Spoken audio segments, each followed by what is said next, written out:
നമ്മുടെ തെരഞ്ഞെടുപ്പ് തദ്ദേശ സ്ഥാപനങ്ങളിലേക്കുള്ള തെരഞ്ഞെടുപ്പ് അതിൻ്റെ പടിവാതിക്കൽ എത്തിക്കഴിഞ്ഞു. നാളെ എറണാകുളം മുതലുള്ള ജില്ലകളിൽ തെരഞ്ഞെടുപ്പാണ്. 11-ാം തീയതി മലബാറിലെ വടക്കൻ കേരളത്തിലും തെരഞ്ഞെടുപ്പ് നടക്കുകയാണ്, തൃശ്ശൂർ മുതൽ. ഈ തെരഞ്ഞെടുപ്പിൻ്റെ രാഷ്ട്രീയമാണല്ലോ ഇന്നത്തെ ഏറ്റവും പ്രധാനപ്പെട്ട ചർച്ചാ വിഷയം. ഈ തെരഞ്ഞെടുപ്പിൽ ആദ്യമായി പറയട്ടെ, ഐക്യജനാധിപത്യ മുന്നണി ഒരു വലിയ തിരിച്ചുവരവിന് തയ്യാറെടുത്ത് നിൽക്കുകയാണ്. ഞാൻ അക്ഷരാർത്ഥത്തിൽ കാസർഗോഡ് മുതൽ തിരുവനന്തപുരം വരെയുള്ള ഒട്ടുമുക്കാലും എല്ലാ ജില്ലകളിലും യാത്ര ചെയ്തു.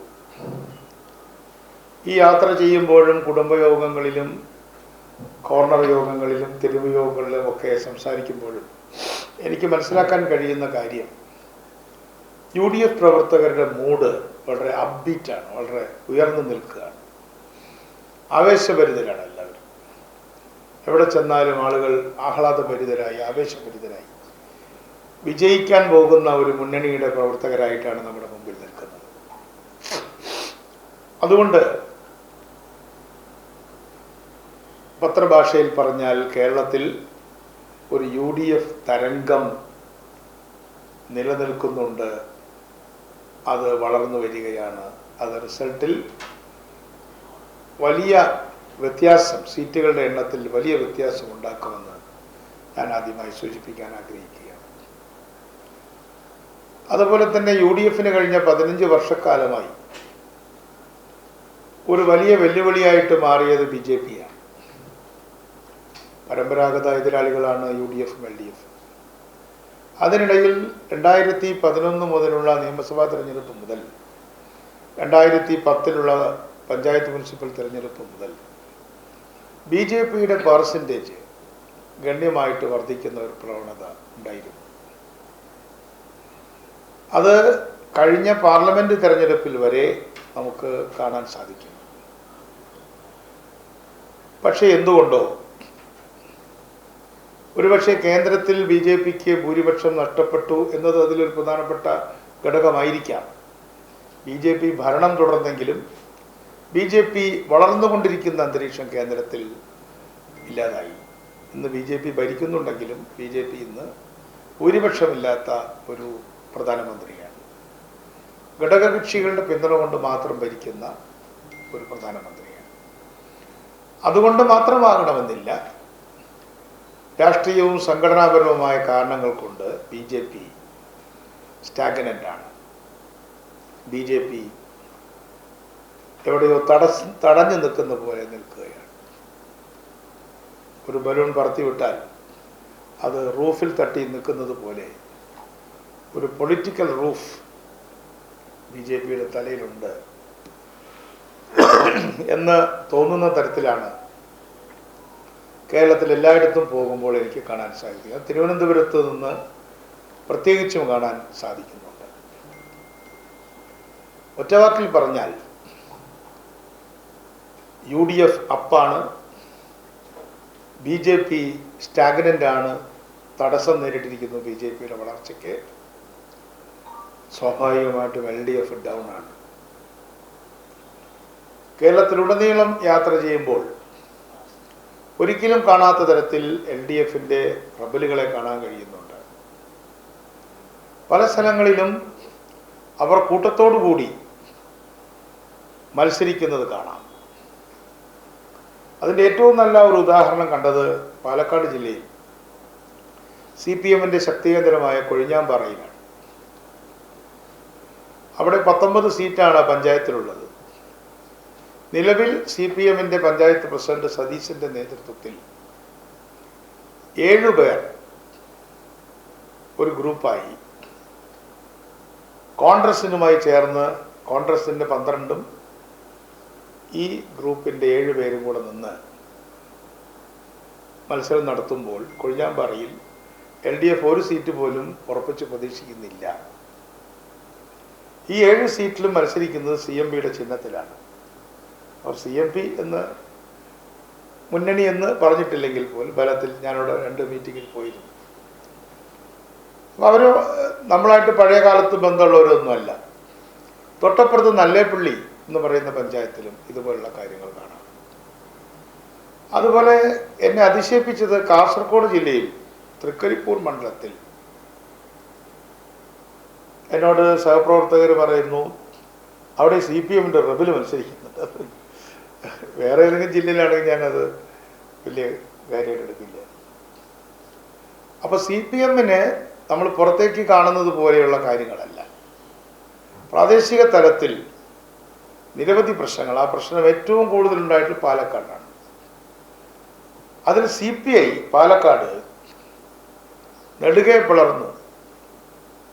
സേവ് CPI ഫോറം എന്ന പേരിൽ മണികണ്ഠൻ എന്ന CPIയുടെ ജില്ലാ നേതാവിൻ്റെ കീഴിൽ നേതൃത്വത്തിൽ ഡസൻ കണക്കിന് സീറ്റിൽ അവർ മത്സരിച്ചുകൊണ്ടിരിക്കുകയാണ്. അപൂർവ സീറ്റുകൾ UDF-മായിട്ട് അലയൻസാണ്. അപ്പോൾ ഏറ്റവും കൂടുതൽ ഫോൾട്ട് ലൈൻ ഞാൻ കാണുന്നത് പാലക്കാട് ഡിസ്ട്രിക്റ്റാണ്, മലബാറിലാണ്. ഇതെല്ലാ ജില്ലകളിലും ഏറിയും കുറഞ്ഞും കാണാൻ സാധിക്കുന്നുണ്ട് എന്ന് മാത്രമല്ല, LDF-ൻ്റെ പ്രചാരകന്മാർ വീട്ടിൽ ചെന്നാൽ സാധാരണ ധാരാളം സമയം ചെലവഴിച്ച് മറ്റു മുന്നണികളെക്കാളുമൊക്കെ ഭംഗിയായിട്ട് അവർ ഇരുന്ന് സംസാരിക്കുകയൊക്കെയാണ് ചെയ്യുക. പക്ഷെ ഇപ്പോൾ നമ്മുടെ പ്രവർത്തകരെല്ലാം പറയുന്നത് വീട്ടിൽ വന്നാൽ ശരി എന്നാൽ പിന്നെ കാണാം എന്ന് പറഞ്ഞ് ചർച്ച അവസാനിപ്പിക്കുന്ന ഒരു സ്ഥിതി ഉണ്ടാവാൻ കാരണം അവരുടെ കുഴപ്പം കൊണ്ടൊന്നുമല്ല. കേരള ഗവൺമെൻറ്റിൻ്റെ പ്രവർത്തനങ്ങളെക്കുറിച്ചുള്ള വോട്ടർമാരുടെ ചോദ്യങ്ങൾക്ക് മറുപടി പറയാൻ CPM-ൻ്റെ താഴെത്തട്ടിലുള്ള സ്ഥാനാർത്ഥികൾക്കും പ്രവർത്തകന്മാർക്കും കഴിയുന്നില്ല. മാത്രമല്ല, പഞ്ചായത്ത് ഇലക്ഷനാണ്. പഞ്ചായത്തുകൾക്ക് പണം കൊടുത്തില്ല എന്നത് CPM ജയിച്ച പഞ്ചായത്തുകളിലെ പഞ്ചായത്തിൻ്റെ ഭരണാധികാരികൾക്ക് തന്നെ പാർട്ടി പ്രവർത്തകരോട് പറയേണ്ടി വരും. എന്താണ് ഈ റോഡ് ശരിയാവാത്തത്? സഖാവേ, പൈസ കിട്ടിയില്ല, എൻ്റെ കുഴപ്പം കൊണ്ടല്ല. 100 രൂപ കിട്ടുന്നിടത്ത് 75 തന്നുള്ളൂ, 4ാം ഗഡു തന്നില്ല, 3ാം ഗഡുവിൻ്റെ പകുതി ഫലത്തിൽ കിട്ടിയുള്ളൂ. ചുരുക്കി പറഞ്ഞാൽ ഒരു 60% പൈസയാണ് താഴത്തേക്ക് കൊടുത്തത്. ഇപ്പോൾ കേന്ദ്രത്തിൽ നിന്ന് കിട്ടുന്നില്ല എന്ന് ബാലഗോപാൽ പറയുന്നുണ്ട്. കേന്ദ്രത്തിൽ നിന്ന് കിട്ടാത്തത് അവർ തരാമെന്ന് പറഞ്ഞതല്ല കിട്ടാത്തത്, അവർ കണ്ടീഷൻസ് വെച്ചിരിക്കുകയാണ്. അവർ ഇന്ന കണ്ടീഷൻ ഉണ്ടെങ്കിലേ തരൂ, കണ്ടീഷണലിറ്റി ഉണ്ട്. അത് ശരിയാണെന്ന് നമുക്ക് അഭിപ്രായമില്ല. പക്ഷെ താഴേക്ക് കൊടുക്കുന്നതിൽ ഒരു കണ്ടീഷണാലിറ്റി ഇല്ല കേരളത്തിൽ. അപ്പൻഡിക്സ് 4 എന്ന് പറയുന്ന ബജറ്റ് ഡോക്യുമെൻറ്റിൻ്റെ 4ാമത്തെ പുസ്തകത്തിൽ എല്ലാ പഞ്ചായത്തുകൾക്കും കൊടുക്കേണ്ട പൈസ എഴുതി വയ്ക്കുന്ന ജോലി പ്ലാനിംഗ് ബോർഡിനാണ്. അത് പിന്നീട് നിയമസഭ അംഗീകരിക്കുകയാണ് ചെയ്യുക. ആ നിയമസഭ അംഗീകരിച്ച ഡോക്യുമെൻറ്റിൽ പറഞ്ഞ തുകയുടെ 60% പോലും ഡിവോൾവ് ചെയ്തില്ല, കൊടുത്തില്ല. ഇത് CPM-ൻ്റെ പഞ്ചായത്ത് രംഗത്ത് പ്രവർത്തിക്കുന്ന സഖാക്കൾക്ക് വളരെ ബുദ്ധിമുട്ടുണ്ടാക്കിയിട്ടുണ്ട്. ആ മേഖലയിൽ പ്രവർത്തിക്കാത്തവർക്ക് വലിയ ബുദ്ധിമുട്ടില്ല, അവർ വലിയ പ്രയാസത്തില്ല. അവർക്ക് ജനങ്ങളോട് പറയണ്ടേ, 1 കിലോമീറ്റർ റോഡ് 700 മീറ്റർ പണിതാൽ പിന്നെ 300 മീറ്റർ പണിതില്ലെങ്കിൽ ആ റോഡ് കൊണ്ട് കാര്യമില്ലല്ലോ. ഇത് ഈ തെരഞ്ഞെടുപ്പിൽ ഒരു വിഷയമാണ്, താഴെത്തട്ടിലൊരു വലിയ വിഷയമാണ്. ഈ സാഹചര്യത്തിലാണ് UDF-ൻ്റെ പ്രകടന പത്രികയിൽ ഞങ്ങൾ 2-3 മൗലികമായ കാര്യങ്ങൾ പറഞ്ഞു. ഞാനതിൻ്റെ ഡീറ്റെയിൽസിലേക്ക് പോവല്ല, 2-3 കാര്യം പറയാം. ഒന്ന്, പഞ്ചായത്തുകൾക്ക് ഗവൺമെൻറ് കൊടുക്കുന്ന പണം ഇപ്പോൾ പ്ലാനിൻ്റെ ഭാഗമാണ്. പ്ലാനിൻ്റെ ഇത്ര % എന്നാണ് കൊടുക്കുക. ഇപ്പോൾ 25-26% കൊടുക്കുക. UDF പറയുന്നു അത് പ്ലാനിൻ്റെ പെർസെൻറ്റേജിൽ നിന്ന് മാറ്റി States on tax revenue SOTR എന്നറിയപ്പെടുന്ന കേരളത്തിൻ്റെ തനത് നികുതി വരുമാനത്തിൻ്റെ നിശ്ചിത ശതമാനം താഴേക്ക് കൊടുക്കും. ഇത് പണ്ട് സ്റ്റേറ്റ് ഫിനാൻസ് കമ്മീഷൻ പറഞ്ഞതാണ്. അങ്ങനെ പറയുമ്പോൾ പ്ലാൻ കട്ട് പഞ്ചായത്തുകളെ ബാധിക്കില്ല. ഇപ്പോൾ പ്ലാൻ കട്ട് ചെയ്യുമ്പോൾ പഞ്ചായത്തും കട്ടായി. ഈ കട്ട് ചെയ്തത് കൊടുക്കുന്നില്ല എന്നാണ് നേരത്തെ പറഞ്ഞത്. മാത്രമല്ല പഞ്ചായത്തുകൾക്ക് ഗവൺമെൻറ് കൊടുക്കുന്ന വികസന ഫണ്ട് പഞ്ചായത്തുകളുടെയും മുനിസിപ്പാലിറ്റികളുടെയും അവകാശമായി അംഗീകരിക്കും എന്നതാണ് ഞങ്ങളുടെ ഏറ്റവും പ്രധാനപ്പെട്ട വാഗ്ദാനം. അതൊരു വൺ ലൈൻ ആയിട്ടുള്ള കാര്യമാണെങ്കിലും അത് വളരെ ഇമ്പോർട്ടൻ്റ് ആയിട്ടുള്ളൊരു സ്റ്റേറ്റ്മെൻറ്റാണ്. ഇന്ത്യയിൽ എവിടെയും അതില്ല. കേരളത്തിൽ തീർച്ചയായിട്ടും രാജീവ് ഗാന്ധി കൊണ്ടുവന്നു, പിന്നെ കരുണാകരൻ്റെ നേതൃത്വത്തിലുള്ള മന്ത്രിസഭ നിയമം കൊണ്ടുവന്നു, ഇലക്ഷൻ നടത്തി, ആൻ്റണി ഇലക്ഷൻ നടത്തി. പക്ഷേ നായനാർ ജനകീയ ആസൂത്രണം കൊണ്ടുവന്നപ്പോൾ ബിഗ് ബാങ് എന്ന രീതിയിൽ കൂടുതൽ പണം കൊടുക്കുകയുണ്ടായി. അതവിടെ നിൽക്കുകയാണ്, ആ താളത്തിൽ തന്നെ നിൽക്കുകയാണ്. 30 വർഷം പഴക്കമായി ജനകീയ ആസൂത്രണത്തിൽ. ഞങ്ങളിത് മൗലികമായൊരു മാറ്റം വരുത്തുകയാണ്. രണ്ടാമത്തത്, ഇപ്പോൾ പഞ്ചായത്തുകളൊക്കെ വളരെ വലുതായി. 30 വർഷം മുമ്പുള്ള ജനസംഖ്യയല്ല, പഞ്ചായത്തുകളുടെ എണ്ണം കൂടുന്നില്ല. കാര്യമായിട്ട് നിങ്ങൾക്ക് തന്നെ മനസ്സിലുണ്ട്. അപ്പോൾ വളപട്ടണം പോലുള്ള ചെറിയ പഞ്ചായത്തുകളുണ്ട്, പക്ഷെ പല പഞ്ചായത്തിലും 34,000 40,000 ഒക്കെ വോട്ടർമാരാണ് ജനസംഖ്യ. നമ്മൾ പറയുന്നത് ഗ്രാമസഭ അധിഷ്ഠിതമായ ഒരു പഞ്ചായത്ത് രാജ്, അതാണ് UDFൻ്റെ കാഴ്ചപ്പാട്. ഇപ്പോഴും ഗ്രാമസഭയുണ്ട്, ഗ്രാമസഭ ഭരണഘടനയുടെ ഭാഗമാണ്. പക്ഷേ ഗ്രാമസഭ അധിഷ്ഠിതമല്ല എന്ന് മാത്രമല്ല, ഗ്രാമസഭാധിഷ്ഠിതമായിരുന്ന പ്രവർത്തനത്തെ പോലും പിണറായി ഗവൺമെൻറ്, പ്രത്യേകിച്ചും രണ്ടാം പിണറായി ഗവൺമെൻറ് പൂർണ്ണമായി തകർത്തു. എല്ലാം റീസെൻട്രലൈസ് ചെയ്തു. ഡീസെൻട്രലൈസേഷൻ അല്ല, റീസെൻട്രലൈസേഷൻ. അത് കിഫ്ബിയിലൂടെ സെൻട്രലൈസ് ചെയ്തു, ഭവന പദ്ധതിയിലൂടെ സെൻട്രലൈസ് ചെയ്തു, നിരവധി മാർഗത്തിലൂടെ സെൻട്രലൈസ് ചെയ്തു. കോപ്പറേറ്റീവിൽ എല്ലാം സെൻട്രലൈസ് ചെയ്ത് കേരള ബാങ്കാക്കി. അത് വേറൊരു സബ്ജക്റ്റാണ്, ഇപ്പം ഞാൻ പറയുന്നില്ല. അപ്പോൾ വികേന്ദ്രീകരണത്തിന് പകരം കേന്ദ്രീകരണം, പുനർകേന്ദ്രീകരണമാണ് പിണറായി മന്ത്രിസഭകളുടെ മുഖമുദ്ര. ഇത് ഞങ്ങൾ മാറ്റുകയും ഒരു പുനർവികേന്ദ്രീകരണം നടത്തണം. വികേന്ദ്രീകരണമല്ല, പുനർവികേന്ദ്രീകരണം, ഡീസെൻട്രലൈസേഷൻ. അതാണ് UDFൻ്റെ മുദ്രാവാക്യം. അതിൻ്റെ അടിസ്ഥാനത്തിൽ എല്ലാ വാർഡിലും ഓഫീസ് വേണമെന്ന് നമ്മൾ പറഞ്ഞിരുന്നു. സേവാഗ്രാം അത് സ്ഥാപിക്കും. എല്ലാ വാർഡിലും കമ്മ്യൂണിറ്റി പ്ലാൻ ഉണ്ടാവും. ഇപ്പോൾ ഇങ്ങനെ ഡിവൈഡ് ചെയ്ത് കൊടുക്കുകയാണ്. അങ്ങനെ കൊടുക്കാൻ പാടില്ല ശരിക്കും. പക്ഷെ ഇപ്പോൾ നമ്മൾ പറയുന്നത് വാർഡ് അടിസ്ഥാനത്തിൽ ഒരു കമ്മ്യൂണിറ്റി പ്ലാൻ. ആ കമ്മ്യൂണിറ്റി പ്ലാൻ ഈ ഗ്രാമസഭയോ അല്ലെങ്കിൽ പട്ടണത്തിൽ വാർഡ് സഭയാണ് ഉണ്ടാക്കുന്നത്. അത് ഉണ്ടാക്കുമ്പോൾ അതിൻ്റെ ഗൈഡ് ലൈനൊക്കെ കുറച്ചുണ്ടാവും, എന്തും ചെയ്യാൻ പറ്റില്ല. പക്ഷേ ഇന്നതേ ചെയ്യാവൂ, എല്ലാവരും വിളക്ക് വയ്ക്കണം എന്നൊന്നുമില്ല.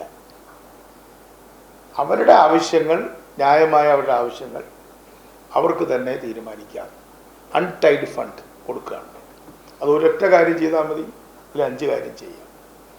ഈ തരത്തിൽ വാർഡ് സഭകൾക്ക് ഒരു ഡെവല്യൂഷൻ എന്ന വളരെ ഗൗരവമായ ഒരു ഡീസെൻട്രലൈസേഷൻ പ്രിൻസിപ്പിൾ നമ്മൾ ഈ വർഷം കൊണ്ടുവന്നിരിക്കുകയാണ്. മൂന്നാമത്തത്, ഇപ്പോൾ ഈ ഗവൺമെൻറ് അവസാന ഘട്ടത്തിൽ 9.5 വർഷമായപ്പോഴാണ് പറയുന്നത് 65,000 പേര് അതിദരിദ്രരാണ്. നേരത്തെ പറഞ്ഞിരുന്നെങ്കിൽ നമുക്ക് എന്തെങ്കിലും ചെയ്യാമായിരുന്നു, നാട്ടുകാരും സഹായിക്കുമായിരുന്നു. ഇപ്പോൾ 65,000 പേരുടെ പേരിൽ 5 വർഷം മുമ്പ് പറഞ്ഞിരുന്നെങ്കിൽ ഇവിടുത്തെ ചില നല്ല നല്ല മനുഷ്യരുണ്ടല്ലോ, വലിയ പൈസക്കാർ മാത്രമല്ല, പൈസക്കാർക്ക് അവരൊരു പബ്ലിസിറ്റി ഉണ്ട്. നമ്മുടെ നാട്ടിൽ നന്മകളൊന്നും പറ്റുപോയിട്ടില്ല. നമ്മുടെ പാലിയേറ്റീവ് കെയറൊക്കെ അതിൻ്റെ ഏറ്റവും വലിയ ഉദാഹരണമാണ്. നന്മയുള്ള ധാരാളം ലക്ഷക്കണക്കിന് ആളുകൾ കേരളത്തിലുണ്ട്. ഈ ദരിദ്രരായ അത്രയും തന്നെ സാമ്പത്തിക സഹായം ചെയ്യാൻ പറ്റുന്നവരുണ്ട്. അവരൊക്കെ സഹായിക്കുമായിരുന്നു. പക്ഷെ ഇത് ഗവൺമെൻറ് തീരാറായി. അപ്പോഴാണ് പറഞ്ഞു ഞങ്ങൾക്ക് 64,000 ആളെ കിട്ടിയത്. ഈ 64,000 ആൾ ഒളിച്ചിരിക്കുകയായിരുന്നു ഇത്രയും കാലം. ഇതൊരു 6 മാസം കൊണ്ട് തീർക്കാവുന്ന കാര്യമല്ലേ ഉള്ളൂ. 6 മാസം ബാക്കിയുള്ളപ്പോഴാണ് പറയുന്നത്. വാസ്തവത്തിൽ അതൊരു തെറ്റുമായിരുന്നു. ഇത് ആശ്രയ പദ്ധതിയിലൂടെ 1.5 ലക്ഷം പേരെ നമ്മൾ കണ്ടുവച്ചിട്ടേ ഉണ്ട് നേരത്തെ. അതിനെ സ്റ്റാൾ ചെയ്യാനുള്ളൊരു പണിയായിരുന്നു ഈ അന്വേഷണം. ഞങ്ങൾ ഏതായാലും അതിലേക്കൊന്നും പോകുന്നില്ല. ആശ്രയ 2 എന്നൊരു പ്രോജക്റ്റ് തുടങ്ങുകയാണ്. അതിലൂടെ ഞങ്ങൾ ആഗ്രഹിക്കുന്നത്, ഇപ്പോൾ അതിദരിദ്രരുടെ എണ്ണം നമുക്ക് കാണാൻ കഴിയുന്നത് മഞ്ഞ കാർഡുള്ള ആളുകളിൽ കൂടിയാണ്, റേഷൻ കാർഡാണ്. നമുക്ക് റേഷൻ കടകളിൽ ഊന്നിയിട്ടുള്ള ദാരിദ്ര്യ നിർമ്മാർജ്ജനം മഹാബുദ്ധിജീവികളുടെ ആവശ്യമൊന്നുമില്ല. വേണോ? ഒരു റേഷൻ കടയിൽ ചെന്നാൽ അറിയാലോ ആർക്കാ മഞ്ഞ കാർഡ്. ആ റേഷൻ കടക്കാരോട് ചോദിച്ചാൽ മതി, ഇവിടെ എത്ര മഞ്ഞ കാർഡുണ്ട്? ഈ കടയിൽ ആർക്കും മഞ്ഞ കാർഡില്ല, വേണ്ട, അടുത്ത കടയിലേക്ക് പോകാം. ഈ കടയിൽ, റേഷൻ കടയിൽ 500 കാർഡുകളിൽ 200 ആളും മഞ്ഞയാണ്. ശരി, അപ്പോൾ അവിടെ നോക്കാം. അപ്പോൾ മഞ്ഞക്കാർഡുകാരായ ദരിദ്രരാണ്. ആ ദരിദ്രരുടെ അരിപ്രശ്നം മാത്രമാണ് ഇപ്പോൾ ഗവൺമെൻറ് നോക്കുന്നത്, കേന്ദ്ര ഗവൺമെൻറ്, കേരള ഗവൺമെൻറ്. അതിനു പുറമെ അവരുടെ ജീവിത പ്രശ്നങ്ങൾ, മഞ്ഞക്കാർഡ് വാങ്ങിയിട്ടുള്ള, കിട്ടിയിട്ടുള്ള അതിദരിദ്രരായ 6 ലക്ഷത്തോളം വരുന്ന കുടുംബങ്ങളുണ്ട്. ഇതിൻ്റെ 10 ഇരട്ടി വരും. അവരുടെ ജീവിത പ്രശ്നങ്ങൾ, ചിലപ്പോൾ കാലൊടിഞ്ഞതായിരിക്കും അവരുടെ പ്രശ്നം. അതിദരിദ്രന്മാർക്കും പല അസുഖങ്ങളും പിന്നെ വരുമല്ലോ. ചിലപ്പോൾ കാലൊടിഞ്ഞു, ചിലപ്പോൾ ക്യാൻസർ വന്നു. അപ്പോൾ അതൊക്കെയാണ് അവരുടെ പ്രശ്നം. ഈ കാർഡ് കിട്ടുമ്പോൾ ആ പ്രശ്നമൊന്നും ഉണ്ടാവില്ല. അല്ലെങ്കിൽ അവർക്ക് ഹാർട്ട് അറ്റാക്ക് വന്നു. അപ്പോൾ അതിദരിദ്രരായ ആളുകളെ സൂക്ഷ്മമായി പരിശോധിച്ചുകൊണ്ട് അവരെ എപ്പോഴും ഗവൺമെൻറ് ഒരു എന്താ പറയുക, ഒരു പ്രോഗ്രസീവ് സർവൈലൻസ് ഒരു ചീത്ത വാക്കാണ്, എങ്കിലും ഒരു പുരോഗമനപരമായ തരത്തിൽ അവരെ ശ്രദ്ധിക്കുക. അതായത് അവരെ അങ്ങനെ തുറച്ചു നോക്കുക എന്നുള്ള അർത്ഥത്തിലല്ല. അത്തരത്തിലുള്ള ഒരു പ്രോജക്റ്റാണ് നമ്മൾ ആലോചിക്കുന്നത്. ഞാൻ കൂടുതൽ സമയം എടുക്കുന്നില്ല. അത്തരത്തിൽ വളരെ സമഗ്രമായതും ചർവണം ചെയ്യാത്തതുമായിട്ടുള്ള ഒരു മാനിഫെസ്റ്റോ ആണ് കൊണ്ടുവന്നിട്ടുള്ളത്. നിങ്ങളുടെ നാട്ടുകാരനായിട്ടുള്ള പി ബാലൻ, അദ്ദേഹത്തിന് അഖിലേന്ത്യാ തലത്തിൽ ഒരുപാട് പരിചയമുള്ളതാണ്. അദ്ദേഹമായിരുന്നു ഒരു ചീഫ് എക്സ്പെർട്ടായിട്ട് UDF-നെ സഹായിച്ചത്. അതുകൊണ്ട് ഇത്തരത്തിലുള്ള ഒരു പദ്ധതിയാണ് നമ്മൾ വിഭാവനം ചെയ്യുന്നത്. ആ കാര്യത്തിൽ ഞാൻ അഭ്യർത്ഥിക്കുന്നു. കണ്ണൂർ ഇടതുപക്ഷ മുന്നണിക്ക് ഭൂരിപക്ഷമുള്ളൊരു ജില്ലയാണ്. അവർക്ക് എല്ലാ പഞ്ചായത്തിലൊന്നും ഭൂരിപക്ഷമില്ല, നിർണായകമായ വോട്ടുകൾ ഉണ്ട്. പാർലമെൻറ്റിൽ അവർ വളരെ പുറകിലാണ്. പാർലമെൻറ്റിൽ നടന്ന തെരഞ്ഞെടുപ്പ് വെച്ച് നോക്കുമ്പോൾ കണ്ണൂർ ജില്ലയിൽ എന്തോ സംഭവിക്കുന്നുണ്ട് എന്ന് കാണാൻ കഴിയും. മട്ടന്നൂരത്തെയും ധർമ്മടത്തെയും പള്ളിപ്പറമ്പിലെയും റിസൾട്ടുകൾ ഇടതുപക്ഷ മുന്നണിക്ക് നല്ല ഷോക്ക് കൊടുത്തിട്ടുള്ളതാണ്. അതേ ഷോക്ക് തന്നെ പഞ്ചായത്തിലുണ്ടാകുന്നൊന്നും ഞാൻ പറയുന്നില്ലെങ്കിൽ പോലും ഇടതുപക്ഷ ജനാധിപത്യ മുന്നണിയുടെ കണ്ണൂരിലുള്ള കോട്ടകൾ കുലുക്കാൻ പറ്റാത്തതൊന്നുമല്ല. അത് ഓൾറെഡി പാർലമെൻറ്റ് ഇലക്ഷനിൽ കുലുങ്ങിയിട്ടുണ്ട്. പഞ്ചായത്ത് ഇലക്ഷനിൽ അതേപോലെ സംഭവിക്കുമെന്ന് ഞാൻ പറയുന്നില്ലെങ്കിലും നിർണായകമായ മുന്നേറ്റം കണ്ണൂർ ജില്ലയിൽ ഐക്യജനാധിപത്യ മുന്നണിക്ക് ഉണ്ടാക്കാൻ കഴിയുമെന്ന് വിശ്വസിക്കുന്നു. എല്ലാവരും UDF-നെ സഹായിക്കണം. അവർക്ക് വോട്ട് ചെയ്യണം, സ്ഥാനാർത്ഥികൾക്ക് വോട്ട് ചെയ്യണമെന്ന് അഭ്യർത്ഥിക്കുന്നു.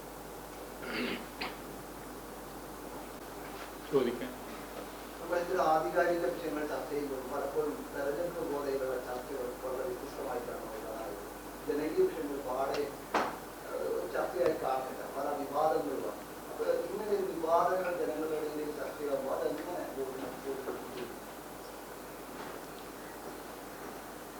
അതിപ്പോൾ നമ്മുടെ ഒരു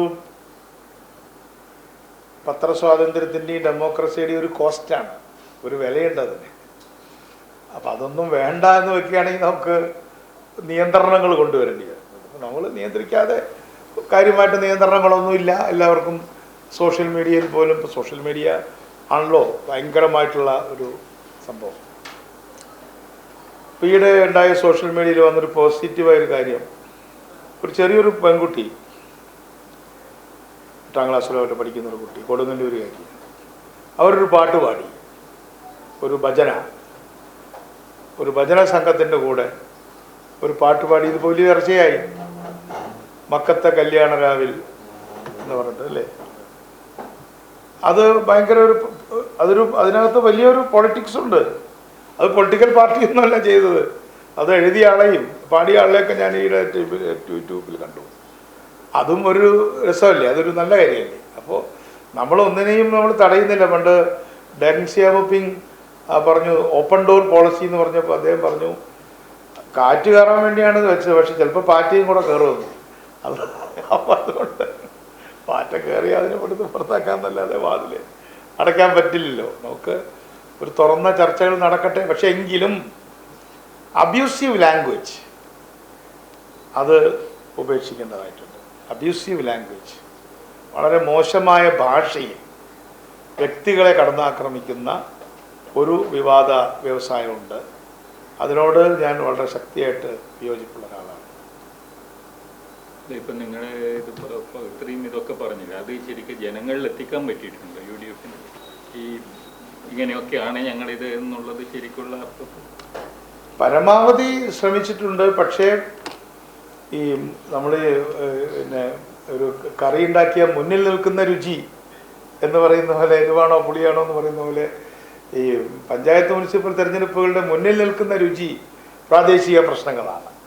അവിടുത്തെ സ്ഥാനാർത്ഥിയാണ്, അയാളുടെ ബന്ധുക്കളാണ്, സുഹൃത്തുക്കളാണ്, അയാളുടെ കമ്മ്യൂണിറ്റിയാണ്. അപ്പോൾ നമ്മൾ അതിന്ന് പുറകോട്ട് പോകാൻ പറ്റില്ല. അതവിടെ ഉണ്ട്. അവിടെ മത്സരിക്കുന്ന വ്യക്തി വളരെ വളരെ പ്രധാനപ്പെട്ട കാര്യമാണ്. അയാളുടെ പാർട്ടിയേക്കാൾ കൂടുതൽ ഇപ്പോൾ സ്വതന്ത്രമായി ജയിക്കുന്നുണ്ടല്ലോ, ഒരു പാർട്ടിയിലും പെടാത്ത ആളുകൾ ജയിക്കുന്നില്ലേ. അപ്പം അതുകൊണ്ട് ഞങ്ങളാലാവുന്നതൊക്കെ ചെയ്തിട്ടുണ്ട്, കുടുംബത്തെക്കാൾ കൂടുതൽ ചെയ്തിട്ടുണ്ട്. It's a continuing process. ഇന്നുണ്ടായ ഏറ്റവും പ്രധാനപ്പെട്ട ഒരു കാര്യം, ദിലീപ് കുറ്റവിമുക്തനായിരിക്കുകയാണ്. ആ ഒരു കേസിനെ രീതിയിലാണ് അതൊരു ദിലീപിനെ കൊടുക്കുക എന്ന ലക്ഷ്യത്തോടു കൂടി ഉണ്ടാക്കിയ ഒരു കേസായി തോന്നുന്നുണ്ടോ? എനിക്ക് തോന്നുന്നില്ല. ദിലീപ് ആ വിഷയത്തിൽ ഉൾപ്പെടുകയും ആ വിഷയത്തിൽ വളരെ ക്രൂരമായ തരത്തിൽ പെരുമാറുകയും ചെയ്തിട്ടുണ്ട് എന്ന് പി.ടി. തോമസ് ജീവിച്ചിരിക്കുന്ന സമയത്ത് തന്നെ ഞാൻ മനസ്സിലാക്കിയിട്ടുണ്ട്. പക്ഷേ സംശയാതീതമായി അത് തെളിയിക്കാൻ കഴിഞ്ഞില്ല എന്നാണ് ജഡ്ജ് പറഞ്ഞത്. അത് ജഡ്ജ്മെൻറ്റിൻ്റെ വിഷയമാണ്. ജഡ്ജിയെ നമുക്ക് കുറ്റം പറയാൻ പറ്റില്ല. പക്ഷെ ജഡ്ജ്മെൻറ്റിനെ വിമർശിക്കാൻ അധികാരം നമുക്കുണ്ട്. വളരെ തെറ്റായ സന്ദേശമാണ് ഈ വിധിയിലൂടെ വന്നിട്ടുള്ളത്.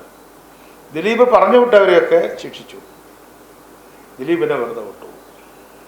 അതാണ് ഇപ്പോൾ ഈ വിധിയിലെ ഉള്ളടക്കം. അതാണ് അത് ഈ ഗവൺമെൻറ്റിൻ്റെ പരാജയമാണ്. പ്രോസിക്യൂഷൻ പരാജയപ്പെട്ടിരിക്കുന്നു. ഈ സന്ദർഭത്തിൽ എനിക്ക് മുഖ്യമന്ത്രിയോട് പറയാനുള്ളത്, അടിയന്തരമായി ഇന്ന് തന്നെ ഇത് റീ എൻക്വയറി ചെയ്ത് അപ്പീൽ പോകണം, അല്ലെങ്കിൽ കേസ് വീണ്ടും പുനഃപരിശോധിക്കണം. കേരളം കണ്ട ഏറ്റവും ബീഭത്സമായ ഒരു സ്ത്രീ പീഡന കേസാണ്. ആ സ്ത്രീ പീഡന കേസിൻ്റെ സംവിധായകൻ അയാൾ കുറ്റവിമുക്തനായി പ്രഖ്യാപിക്കുന്ന വിധത്തിലാണോ പ്രോസിക്യൂഷൻ വാദിച്ചത്, കേസ് ഫ്രെയിം ചെയ്തത് എന്ന ചോദ്യം വിരൽ നീളുന്നത് മുഖ്യമന്ത്രിയുടെ എന്ന് വെച്ചാൽ ആഭ്യന്തരമന്ത്രിയുടെ മുഖത്തേക്കാണ്. ജഡ്ജിനെ നമുക്ക് വിമർശിക്കാൻ പറ്റില്ല നമ്മുടെ സമ്പ്രദായം. ജഡ്ജ്മെൻറ്റിനെ വിമർശിക്കാം, ജഡ്ജ്മെൻറ്റ് പഠിക്കണം. പക്ഷേ ഗവൺമെൻറ് അപ്പീൽ പോകണം. വേണ്ടി വന്നാൽ ഈ കേസ് പുനരന്വേഷണം നടത്തിക്കൊണ്ട് ദിലീപിനെ ശിക്ഷിക്കുക എന്നുള്ളതല്ല, ബലാത്സംഗം ചെയ്യാൻ കൊട്ടേഷൻ കൊടുത്ത ആളെ രക്ഷിക്കണം. കൊട്ടേഷൻ കൊടുത്തു എന്നുള്ള കാര്യം ക്ലിയർ അല്ലേ? കൊട്ടേഷൻ ആകാശത്ത് നോട്ടിയുള്ളതാണോ? ബലാത്സംഗം ചെയ്തു എന്നുള്ളത് സത്യമല്ലേ? ഇന്നിപ്പോൾ നമ്മുടെ പ്രശസ്തരായ സിനിമാ രംഗത്തെ ആളുകളൊക്കെ അത് പ്രതികരിക്കുമെന്ന് ഞാൻ വിചാരിക്കുന്നു. ഞാൻ കയറി വരുമ്പോഴാണത് കണ്ടത്. ആര് പ്രതികരിച്ചാലും ഇല്ലെങ്കിലും CMയുടെ അഭിപ്രായം ഞാൻ പറയുന്നു, ഈ കേസ് വേണ്ടി വന്നാൽ പുനരന്വേഷിക്കണം. ബലാത്സംഗം നടന്നിട്ടുണ്ടെന്നും കൊട്ടേഷൻ കൊടുത്തിട്ടുണ്ടെന്നും അതിൻ്റെ അടിസ്ഥാനത്തിൽ ശിക്ഷ അനിവാര്യമാണെന്നും പറഞ്ഞ ഒരു ജഡ്ജ്മെൻറ്റിൽ അത് സംഘടിപ്പിച്ച കൊട്ടേഷൻ കൊടുത്തയാൾ രക്ഷപ്പെട്ടിരിക്കുന്നു എന്ന് പറയുന്നത് അങ്ങേയറ്റം ദൗർഭാഗ്യകരമാണ്. ഇത് കേരളത്തിലെ സ്ത്രീ സമൂഹത്തിൻ്റെ നേരെ ചൂണ്ടിയിട്ടുള്ള ഉയർന്നു വന്നിട്ടുള്ള വലിയൊരു വെല്ലുവിളിയാണ്. ഈ ദിലീപിനെ അറസ്റ്റ് ചെയ്തപ്പോൾ ഇവിടെ പിണറായി വിജയൻ മുഖ്യമന്ത്രി ആയതുകൊണ്ട് മാത്രമാണ് ദിലീപ് ഇപ്പോൾ അകത്ത് കിടക്കുന്നത് എന്നൊക്കെയായിരുന്നല്ലോ പറഞ്ഞിരുന്നത്. അപ്പോൾ അതിനുശേഷം നടന്ന അന്വേഷണത്തിൽ ഈ ദിലീപിനെ രക്ഷിക്കാനുള്ള ശ്രമം നടന്നു എന്നാണോ സംശയിക്കുന്നത്? എന്തായാലും ഇപ്പോൾ വിധി വന്നല്ലോ, ആ വിധി വായിച്ചിട്ടേ പറ്റുള്ളൂ. വിധിയിൽ ജഡ്ജ് എന്താ പറഞ്ഞിട്ടുള്ളത് നമുക്കറിയില്ല. ജഡ്ജ് പ്രോസിക്യൂഷനെ വിമർശിച്ചിട്ടുണ്ടോ എന്നറിയില്ല. അത്തരം വിമർശിച്ചിട്ടുള്ള കേസുകൾ ഉണ്ടായിട്ടുണ്ട്. ആ കേസിൽ ഒരു കേസിൻ്റെ 2 കേസിൻ്റെ ഓർമ്മയിൽ വരുന്നത്, ഒന്ന് കടക്കൽ എന്ന ഗ്രാമത്തിൽ വെച്ച് CMBയുടെ ഒരു പ്രവർത്തകനെ വെട്ടിക്കൊന്നു മോട്ടോർ സൈക്കിളിൽ പോകുന്ന സമയത്ത്. TP ചന്ദ്രശേഖരനെ പിന്നീട് ആ രീതിയിലാണ് കൊന്നത്. ആ കേസിൻ്റെ വിധിയിൽ അദ്ദേഹത്തിൻ്റെ അടുത്ത ബന്ധുക്കൾ വരെ കൂറുമാറി. പക്ഷേ പ്രോസിക്യൂട്ടർ പറഞ്ഞു, ജഡ്ജ്മെൻറ്റിൽ ജഡ്ജി പറഞ്ഞു, എനിക്ക് വളരെയധികം പ്രയാസമുണ്ട്, പ്രോസിക്യൂഷനും പോലീസും അതിന് കൂട്ടുനിന്ന പോലെ തോന്നുന്നു, അങ്ങനെ ആയിക്കോട്ടെ. അതേപോലെ തന്നെ ഇതുപോലെ മറ്റൊരു കേസ്, പമ്പ കോളേജിൽ 3 കുട്ടികൾ, ഒരു ABP പ്രവർത്തകനാണ്, അവരെ കല്ലെറിഞ്ഞു വന്നൊരു സംഭവം. 3 പേര്, 3 കുട്ടികൾ. അപ്പോൾ ആ കേസിലും ജഡ്ജ്മെൻറ്റിൽ പറഞ്ഞു, ഞാൻ ജഡ്ജ്മെൻറ്റിനെ കുറിച്ച് മാത്രം പറയാണ്, സംഭവത്തെക്കുറിച്ച് ജഡ്ജ്മെൻറ്റിൽ പറഞ്ഞു, വളരെ കാലസ് ആയിട്ടാണ് ഈ കേസ് ഫ്രെയിം ചെയ്തിട്ടുള്ളത്, അതുകൊണ്ട് എനിക്ക് ശിക്ഷിക്കാൻ സാധിക്കില്ല. കാരണം ജഡ്ജിക്ക് ഇഷ്ടമുള്ള കാര്യം ചെയ്യാൻ പറ്റില്ലല്ലോ. അപ്പോൾ അത്തരത്തിലുള്ള കേസുകൾ ഉണ്ടായിട്ടുണ്ട്. അതുപോലെ ജഡ്ജി പറഞ്ഞിട്ടുണ്ടോ എന്നുള്ള വിധി പറഞ്ഞിട്ടേ നമുക്ക് പറയാൻ പറ്റുള്ളൂ. താങ്കൾ പറഞ്ഞതുപോലെ പ്രോസിക്യൂഷൻ പറയേണ്ട കാര്യങ്ങൾ പറയാതിരുന്നിട്ടുണ്ടോ എന്ന് നമുക്കറിയില്ലല്ലോ, അത് നോക്കണം. പക്ഷേ മുഖ്യമന്ത്രി ഇക്കാര്യത്തിൽ അടിയന്തരമായി ആഭ്യന്തരമന്ത്രിയുടെ അവകാശം ഉപയോഗിച്ചുകൊണ്ട് ഇന്ന് തന്നെ ജനങ്ങളോട് പറയണം, ഇതിൽ സ്ത്രീകൾ ഭയപ്പെടേണ്ടതില്ല. കേരളത്തിലെ സ്ത്രീകൾ ഭയപ്പെട്ടിരിക്കുകയാണ്. അവരെ റേപ്പ് ചെയ്യാൻ കൊട്ടേഷൻ കൊടുക്കാവുന്നതാണ്, റേപ്പ് ചെയ്യാൻ കൊട്ടേഷൻ കൊടുക്കും. അപ്പം റേപ്പിസ്റ്റുകൾ രക്ഷപ്പെട്ടിരിക്കുന്നു.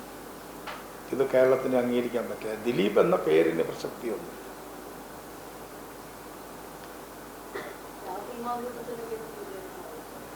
രാഹുൽ മാങ്കൂട്ടത്ത് ഇപ്പോൾ പിന്നെ പുറത്താക്കിയല്ലോ. റേപ്പിൻ്റെ എലമെന്റ് വന്നപ്പോൾ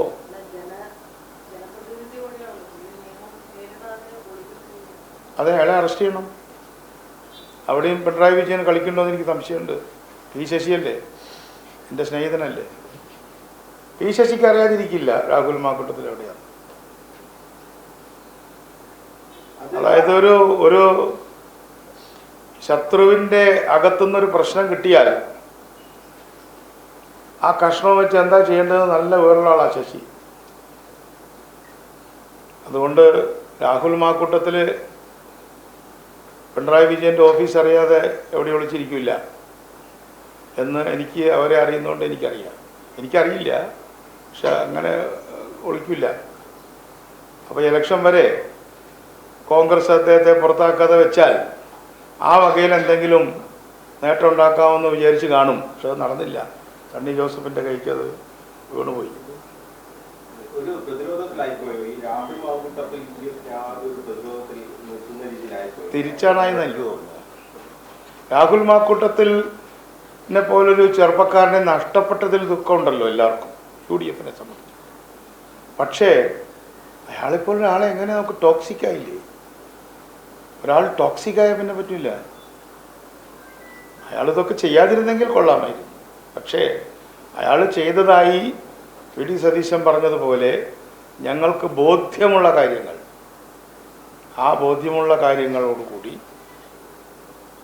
അദ്ദേഹത്തിന് തെളിവുണ്ടോ എന്നുള്ളതല്ല, നേരത്തെ നമ്മൾ സംസാരിച്ചത് ബോധ്യങ്ങളാണ്. PT തോമസിന് ബോധ്യം ഉണ്ടായിരുന്നു. PT എന്നോട് പറഞ്ഞിട്ടുണ്ട്. ഞാൻ PTയുടെ അടുത്തൊരു സുഹൃത്താണ്. അതേപോലെ തന്നെ പ്രതിപക്ഷ നേതാവ് എനിക്ക് ബോധ്യമുണ്ട്. ആ ബോധ്യങ്ങൾ ഉണ്ടാക്കുന്ന തരത്തിൽ രാഹുൽ മാക്കൂട്ടത്തിൽ പ്രവർത്തിച്ചത്, പെരുമാറിയത് വളരെ മോശമായി പോയി. അദ്ദേഹം തന്നെ സ്വയം ടോക്സിക്കായി. അത്രയേ ഉള്ളൂ.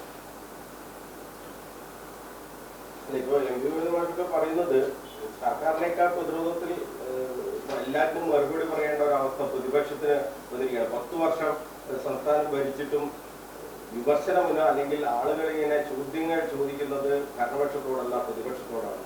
അത് ശരിയല്ലേ? മാഷ് ഭയങ്കര മറുപടികളാണ് പറഞ്ഞുകൊണ്ടിരിക്കുന്നത്.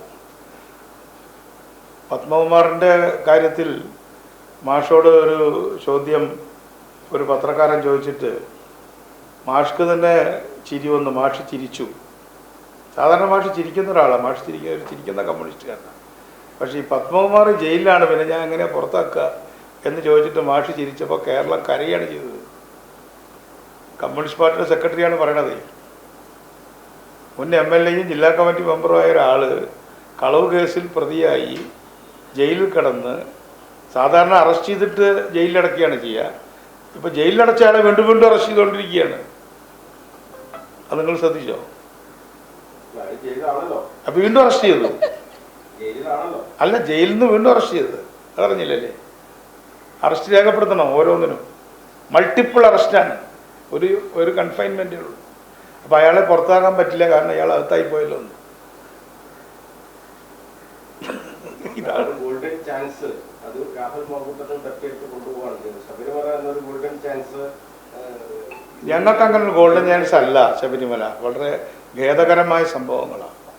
ശബരിമലയിൽ എന്തെങ്കിലും സംഭവിച്ചാൽ അതിൽ ഞങ്ങൾ ദുഃഖിക്കുകയാണ് ചെയ്യുന്നത്, സന്തോഷിക്കുകയല്ല. അതുകൊണ്ടാണ് ഞാൻ നേരത്തെ പറഞ്ഞത്, കേരളം വേറൊരു വഴിക്ക് ചിന്തിക്കുകയാണ്. ഒരു ഭാഗത്ത് ശബരിമല കൊള്ള ചെയ്യുകയും അത് കള്ളക്കടത്ത് നടത്തുന്നു എന്ന് കേൾക്കുന്നു. ഇന്ന് ചെന്നിത്തലയുടെ വളരെ ഗുരുതരമായ രമേശിൻ്റെ ആരോപണമുണ്ട്.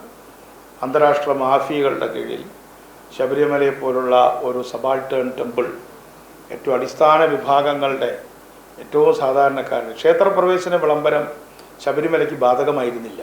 കാരണം അവിടെ എല്ലാ കാലത്തും എല്ലാവർക്കും പോകുമായിരുന്നു. വൈക്കത്തും ഗുരുവായൂരും പത്മനാഭസ്വാമി ക്ഷേത്രത്തിലൊക്കെ ക്ഷേത്രപ്രവേശന വിളംബരം ആവശ്യമായിരുന്നു. ശബരിമലയിൽ ക്ഷേത്രപ്രവേശന വിളംബരം 936 ആവശ്യമായിരുന്നില്ല. അത് ഞങ്ങളുടെ രാഷ്ട്രീയ പ്രമേയത്തിൽ ഞങ്ങൾ എടുത്തു പറയുന്നതാണ്. 2014 CMBയുടെ രാഷ്ട്രീയ പ്രമേയത്തിൽ അന്ന് വിവാദങ്ങളൊന്നുമില്ല. ശബരിമല ഉയർത്തിപ്പിടിക്കണം, അതൊരു മതേതരത്വത്തിൻ്റെ കൂടി പ്രതീകമാണ്, ഒരു ദൈവിക കേന്ദ്രമാണ് എന്ന പോലെ തന്നെ. പക്ഷേ അതുപോലത്തെ ഒരു സ്ഥലത്ത് ഇത്രയും വലിയ കൊള്ള നടന്നിട്ട് ആ കൊള്ളയിൽ കൃത്യമായ പങ്കുണ്ട് എന്ന് പോലീസ് പറഞ്ഞ് അവരെ പുറത്താക്കാതിരിക്കുക, എന്നിട്ട് സുവർണാവസരമായിട്ടല്ല ഞങ്ങൾ കാണുന്നത്. അതിനൊരു കേരളത്തിൻ്റെ ദയനീയമായ ചിത്രമാണ്. അതാണ് ഞാൻ തുടക്കത്തിൽ പറഞ്ഞത്. പക്ഷെ കേരളത്തിൻ്റെ സൈക്കി വേറൊരു വഴിക്കാണ് പോകുന്നത്. കേരളത്തിൻ്റെ സൈക്കി ഇതൊന്നും കാത്തു നിൽക്കുന്നില്ല. 8ാം ക്ലാസ്സിൽ പഠിക്കുന്ന കുട്ടിയുടെ പാട്ട് കേട്ടുകൊണ്ടിരിക്കുകയാണ് കേരളം. മക്കത്തെ കല്യാണരാവെന്നുള്ള പാട്ട് വൈറലാക്കുന്നത് മലയാളികളാണ്. അതിൻ്റെ അർത്ഥം എന്തെല്ലാം കളവും ചതിയും നടന്നാലും കേരളത്തിൻ്റെ അടിസ്ഥാന വർഗങ്ങൾ അവരവരുടെ ആ സ്പിരിച്വൽ സൈക്കിയും പൊളിറ്റിക്കൽ സൈക്കിയും മനോഹരമായ സ്പിരിച്വൽ സൈക്കിയാണ് ഞാൻ ആ പാട്ടിലൂടെ കേട്ടത്. അതുകൊണ്ട് എന്ത് കള്ളന്മാർ വന്നാലും നമ്മുടെ കൾച്ചർ നിലനിൽക്കും, നല്ല കൾച്ചർ നിലനിൽക്കും എന്നുള്ളൊരു സമാധാനമാണ് നമുക്കുള്ളത്. പക്ഷേ രാഷ്ട്രീയ കക്ഷികൾ, അതും ഇടതുപക്ഷ രാഷ്ട്രീയ കക്ഷികൾ പ്രത്യേകിച്ച്, അവർ ശബരിമല പോലൊരു സ്ഥലത്ത് ഭരിക്കാൻ പോയിട്ട് അവിടുത്തെ സ്വർണം മോഷ്ടിച്ചു എന്ന് പറയുന്നത് കേൾക്കാൻ തന്നെ ഇഷ്ടമല്ല. അത് സുവർണാവസരമല്ല. ഞങ്ങളും ആ പാർട്ടി പോത്തിച്ച ആളല്ലേ, വളരെ പ്രയാസമാണ് തോന്നുന്നു. തിരുവാഭരണം മോഷ്ടിച്ചിട്ട് ഇത്രയും കാലമായി കർണാടക മുഖ്യമന്ത്രിയാകുമ്പോൾ തിരുവാഭരണം മോഷ്ടിച്ചിട്ട് എന്തായി എന്നുള്ള ചോദ്യം തിരിച്ചും ചോദിക്കും. അതുകൊണ്ട് നമുക്ക് മോഷ്ടിക്കാം അല്ലേ? ഇത്ര ലളിതമായ ഇക്വേഷനാണ്.